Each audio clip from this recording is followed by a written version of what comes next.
দর্শক, আজকের এই ভিডিওটি অত্যন্ত গুরুত্বপূর্ণ।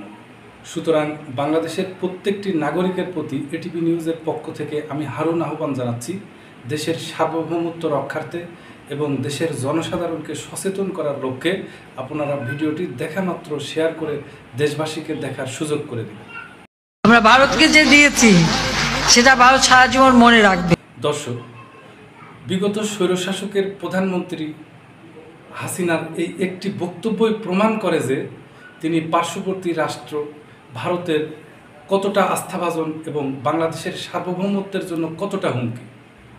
যদিও তিনি দেশপ্রেমিক বাংলাদেশের জনসাধারণের ২৪-এর গণ আন্দোলনে বিতাড়িত হয়ে তার দলীয় কর্মীদের বিপদে ফেলে রেখে সপরিবারে ভারতে পালিয়ে গিয়েছিলেন, তবুও কিন্তু তিনি এবং ভারতীয় গোয়েন্দা সংস্থা র থেমে নেই। তারই ধারাবাহিকতায় বাংলাদেশের উপর ভারতের আগ্রাসনের মোকাবেলা করে যেই মুহূর্তে বাংলাদেশ ইউটার্ন নিতে শুরু করেছে, ঠিক সেই মুহূর্তে ভারতের আগ্রাসনের নতুন নকশা সম্পর্কে কলকাতা থেকে মনোজ দাস শরীর শিউরে ওঠার মতো কি তথ্য দিলেন, চলুন দর্শক আমরা দেখে। নমস্কার, খবরের অন্তরালের খবর নিয়ে ক্যালকাটা ডায়ালগস থেকে মনোজ দাস বলছি।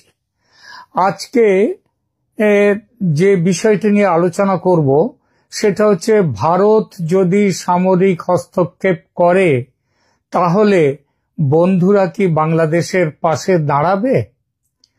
গতকাল একটি ভিডিওতে বলেছি, আমেরিকা বাংলাদেশে বিএনপির পুতুল সরকার বসিয়ে সেখানে ঘাঁটি তৈরি করার ফন্দি বাস্তবায়ন করার পথে অনেকটাই এগিয়ে গেছে। এজন্য আওয়ামী লীগকে বাইরে রেখে নির্বাচন করার ফন্দি আঁটা হয়েছে। ভারত, চীন ও রাশিয়া আমেরিকার এই ফন্দির বিরুদ্ধে। ৩ দেশ বাধা দেবেই। বাংলাদেশে ভারতের স্টেক সবচেয়ে বেশি, কারণ ওই যে ভারতের পেটের মধ্যে বাংলাদেশ, আর কথায় আছে ভুঁড়ি বা পেট ঠিক থাকলে মুড়ি বা মাথা ঠান্ডা থাকে। তেমনি বাংলাদেশে গোলমাল হলে তার ফল সবচেয়ে বেশি ভোগার কথা ভারতকে, আর ভুগতেও হয় ভারতকে। আওয়ামী লীগ বিগত ১৫ বছর বাংলাদেশে ক্ষমতায় ছিল, ভারত অশান্তি মুক্ত ছিল। এখন আওয়ামী লীগ নেই, ভারতের দুশ্চিন্তা বাড়ছে।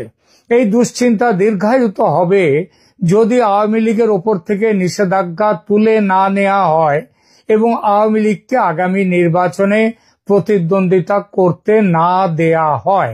তাহলে ভারত কি মেনে নেবে এই অন্যায়?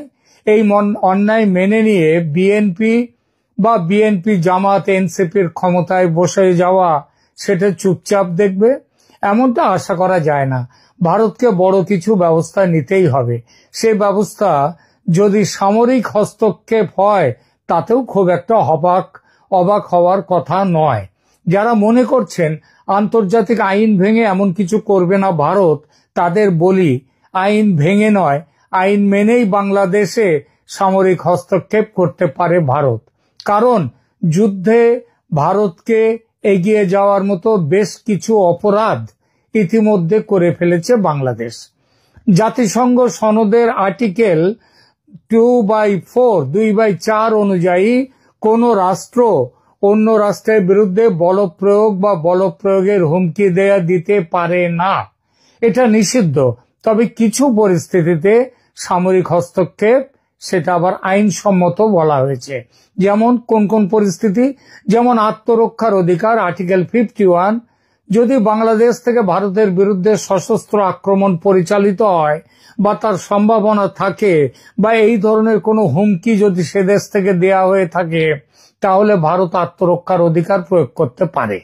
দর্শক, দিল্লি থেকে প্রকাশিত বসন্ত কুমার চ্যাটার্জির দ্য ইনসাইড বাংলাদেশ টুডে নামের বইয়ে লেখা আছে, বাংলাদেশের সংবিধানের ৩৭১ ধারায় একটি উপধারা সংযোজন করে বাংলাদেশকে ভারতের অঙ্গরাজ্য করে ফেললেই ভারত নিরাপদ। আসলে আমরা যদি ভারতের পক্ষে কথা বলি, তাহলে আমরা যেন স্বাধীনতার চেতনার পক্ষে। ভারত পানি নিয়ে যাক আর আমরা পানির অভাবে মরে যাই। তারা টিপাই মুখে বাদ করুক, তিস্তার পানি নিয়ে যাক, চট্টগ্রাম পোর্ট, মংলা পোর্ট তাদের হয়ে যাক, সেটাও ঠিক আছে। বিনা শুল্কে করিডোর পেয়ে গেলেও তাতেও কোনো অসুবিধা নেই। তবে এসবের বিরুদ্ধে কথা বলতে গেলেই স্বাধীনতা বিরোধী এবং স্বাধীনতার চেতনা বিরোধী। মুক্তিযুদ্ধের চেতনায় ভারত প্রীতি নয়, দরকার স্বদেশ প্রেম।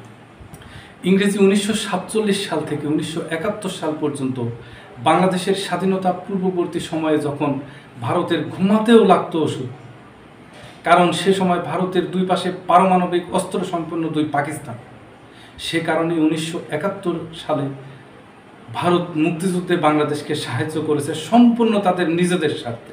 অথচ সুকৌশলে ভারতের তৈরি ফ্যাসিস্ট আওয়ামী লীগের মাধ্যমে স্বাধীনতা পরবর্তী বাংলাদেশের মানুষকে সব সময় বোঝানোর চেষ্টা করেছে ভারত আমাদের মুক্তিযুদ্ধের সাহায্যকারী প্রতিবেশী বন্ধু রাষ্ট্র। তাই ভারতকে স্বামী ভেবে বাংলাদেশি স্ত্রী হিসেবে ভারতকে শুধু দিয়ে যাবে, কারণ স্বাধীনতা অর্জনের চেয়ে স্বাধীনতা রক্ষা করা কঠিন।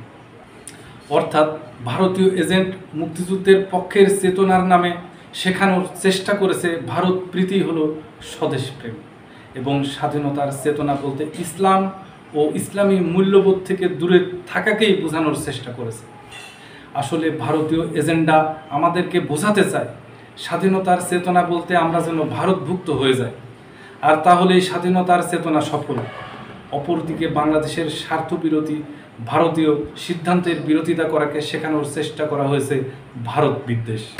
স্বাধীনতা পরবর্তীতে ভারত বাংলাদেশের সাথে সর্বদাই করেছে নিষ্ঠুর প্রতিবেশীর আচরণ, আভ্যন্তরীণ বিষয়ে করেছে অযাচিত হস্তক্ষেপ, সীমান্তে বেসামরিক হত্যা থেকে শুরু করে পাহাড়ি অঞ্চলে বিচ্ছিন্নতাবাদীদের মদত প্রদান, অসম জল বন্টন ও নদী ব্যবস্থাপনা, বিদ্যুৎ ও জ্বালানি খাতে অপরিসীম অনিয়ম, সাংস্কৃতিক আগ্রাসন, একচেটিয়া বাজার দখল, উগ্রবাদী হিন্দু জনগোষ্ঠীকে উস্কে দেয়া, সামরিক সক্ষমতা বাড়ানোর নামে প্রতিরক্ষা চুক্তির মাধ্যমে আসলে সার্বভৌমত্বকে ঝুঁকিপূর্ণ করে রাখা, অবকাঠামো উন্নয়নে সহায়তা না করে ট্রানজিটের নামে অন্যায্য সুবিধা গ্রহণ, ইচ্ছাকৃত বাণিজ্য ঘাটতি, পণ্য পরিবহনের শুল্ক ও মাশুল নির্ধারণে বৈষম্য, সামাজিক সাংস্কৃতিক অর্থনৈতিক আর অসৌহার্দ্যপূর্ণ এবং অশান্তিপূর্ণ আভ্যন্তরীণ রাজনৈতিক অস্থিরতা, এমনকি পছন্দের রাজনৈতিক দলকে সরকার গঠনে বেআইনি সহায়তা প্রদান করেছে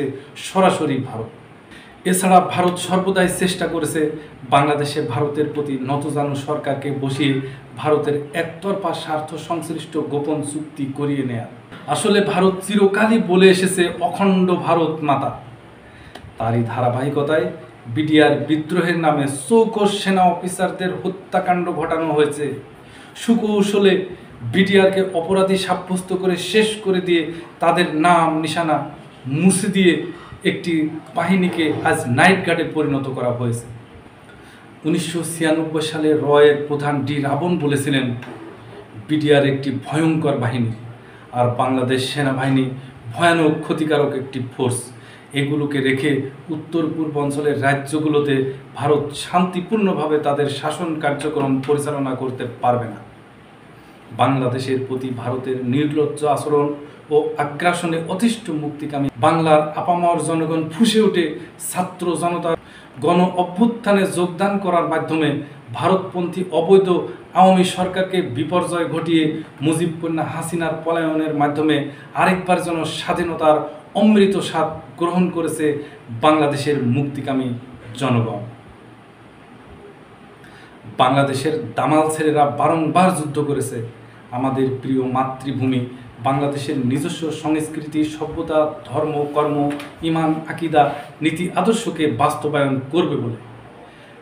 বাংলাদেশের চিন্তাবিদ ও বুদ্ধিজীবীরা দেশের নতুন প্রজন্মকে সৎ, সুস্থ ও ন্যায়ের পথে পরিচালিত করবে এই প্রত্যাশা রেখে আজকের মতো এ পর্যন্ত।